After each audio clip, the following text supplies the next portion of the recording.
বিশেষ বাড়ির লোকজন তো যা খুশি তাই করতে পারে। ও যদি সেটার গুপ্তচর হয়ে থাকে তাহলে পরে এই যে ষড়যন্ত্রের শিকড় মানে একদম মূল তাই নিয়ে উৎপাদন করা লাগবে। আমি সেটা করার জন্য গেছিলাম, কিন্তু তুমি বাধা দিলে, তাতে কি হলো? সে পচে পায় গেল। শোনো গোলাপ সর্দার, আচ্ছা মাই লাভ, তুমি আমাকে বাধা দিলে কিসের জন্য কত? বাধা না দিলে কি করতে গোলাপ সর্দার? ওই স্যাংরা গুলি করে দিতে। সেটা করাই উচিত ছিল।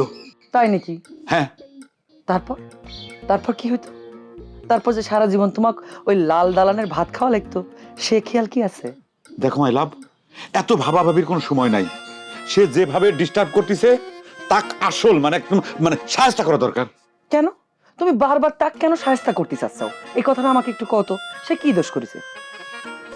কি করছো তুমি এই কথা? সে দোষ করে নাই। আমাদের বাড়ির সামনে সে সারা দিন রাত বসে থাকতেছে, এটা কোনো দোষের কিছু না। না, একদম মনে হচ্ছে না। দোষ কেন মনে হবে? সে কি তোমার জায়গায় বসে আছে? হ্যাঁ, সে বসে আছে সরকারি জায়গায়, সে তো বসে থাকতেই পারে। মাই লাভ, সরকারি জায়গা হোক, সরকারি রাস্তা হোক, বেসরকারি রাস্তা হোক, সেটা কোনো কথা না। আমার মনে হচ্ছে ওর খারাপ কোনো একটা উদ্দেশ্য আছে। খারাপ উদ্দেশ্য তার থাকবারই পারে, কিন্তু যতক্ষণ না পর্যন্ত সে এসে নিজেতে তোমাকে আক্রমণ করে বা তোমার প্রতি কোনো ঝামেলা সৃষ্টি করে, তার আগে তো তুমি যে তাকে আক্রমণ করতে পারো না। পারো? মাই লাভ, কিছু মনে করো না। তুমি কিন্তু এখন আমার বডিগার্ড, কি নাম এর, বাচ্চা না? বাচ্চার মতো করে কথা করছাও। ও যদি সত্যি সত্যি কোনো ষড়যন্ত্র বা ও যদি মানে কোনো কুবুদ্ধি আইটি থাকে, সেটা তো আমাকে মানে ধরে ফেলা দেওয়া লাগবে। ও যদি ষড়যন্ত্রের অংশ হয়ে থাকে, বিশেষ বাড়ির লোকজন তো যা খুশি তাই করতে পারে। ও যদি সেটার গুপ্তচর হয়ে থাকে তাহলে পরে এই যে ষড়যন্ত্রের শিকড় মানে একদম মূল তাই নিয়ে উৎপাদন করা লাগবে। আমি সেটা করার জন্য গেছিলাম, কিন্তু তুমি বাধা দিলে, তাতে কি হলো? সে পচে পায় গেল।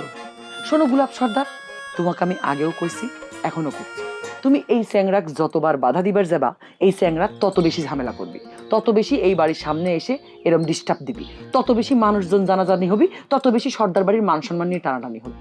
তুমি আর কোনোদিন এই স্যাংরার সামনে যাবার পারবা না। তুমি যদি এবার আমার কথা না শুনেছো গোলাপ সর্দার, আমি এই সর্দার বাড়িতেই চলে যাব। মনে রেখো কথা। মাই লাভ, তুমি মাথা গরম না করি তো একটু মানে ঠান্ডা। এই বাড়ি একটা সর্বনাশ হয়ে যাবি, তারপরে করে জ্ঞান ফিরবি। জাগিয়ে ঘুমাচ্ছে। আমি এতদিন ধরে তাকে বুঝিয়ে চেষ্টা করতেছি যে এটা কোনো ভালো কিছু না, তার খারাপ উদ্দেশ্য আছে, তাকে আমি বিশ্বাসই করাতে পারতেছি না। বিশ্বাস? হ্যাঁ, বিশ্বাস বাড়ির ষড়যন্ত্র এটা।